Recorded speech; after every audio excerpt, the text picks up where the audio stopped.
कोलकाता के एक पॉश घर में 2 साल तक लाशें सड़ती रहीं और किसी को कानो कान खबर तक नहीं हुई। 10 जून 2015 की उस काली रात ने रॉबिन्सन स्ट्रीट को हमेशा के लिए एक खौफनाक पहचान दे दी। जब फायर ब्रिगेड और पुलिस ने उस पुराने बंगले का दरवाजा तोड़ा तो पूरे घर में एक भारी और अजीब सी खामोशी छाई हुई थी। पुलिस जैसे ही बाथरूम की तरफ बढ़ी, वहां से मांस जलने की वो असहनीय बदबू आ रही थी जो किसी का भी कलेजा कंपा दे। अंदर 77 साल के अरबिंदो डे की जली हुई लाश मिली। उन्होंने खुद को आग के हवाले कर दिया था। लेकिन ये तो सिर्फ उस खौफनाक सच्चाई की शुरुआत थी। जब पुलिस घर की आगे तलाशी लेने लगी तो उन्हें एक कमरे में 44 साल का पार्थ डे मिला। अपने पिता की जली हुई लाश मिलने के बाद भी पार्थ के चेहरे पर कोई शिकन नहीं थी। वो बिल्कुल शांत और सुन्न बैठा था।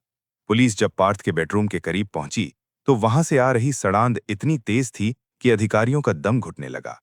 जैसे ही उस कमरे का दरवाजा खुला, वहां का नजारा देखकर पुलिस के पैरों तले जमीन खिसक गई।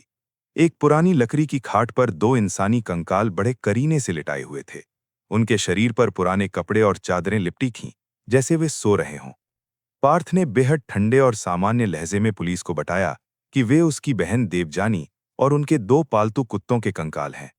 देवजानी की मौत महीनों पहले ही हो चुकी थी, लेकिन पार्थ ने उसे शमशान ले जाने के बजाय अपने पास ही रख लिया।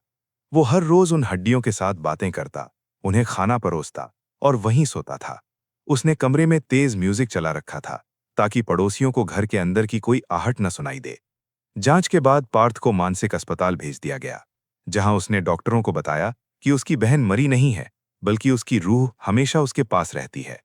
कुछ महीनों के इलाज के बाद उसे रिहा कर दिया गया। लेकिन कहानी का अंत इससे भी भयानक था। 21 फरवरी 2017 को पार्थ डे अपने नए फ्लैट के बाथरूम में मृत पाया गया। उसने भी अपने पिता की ही तरह खुद को आग लगाकर अपनी जान दे दी थी। रॉबिन्सन स्ट्रीट का ये हाउस ऑफ हॉरर्स आज भी हमें याद दिलाता है कि इंसानी दिमाग की गहराइयां कभी-कभी कितनी अंधेरी और डरावनी हो सकती हैं।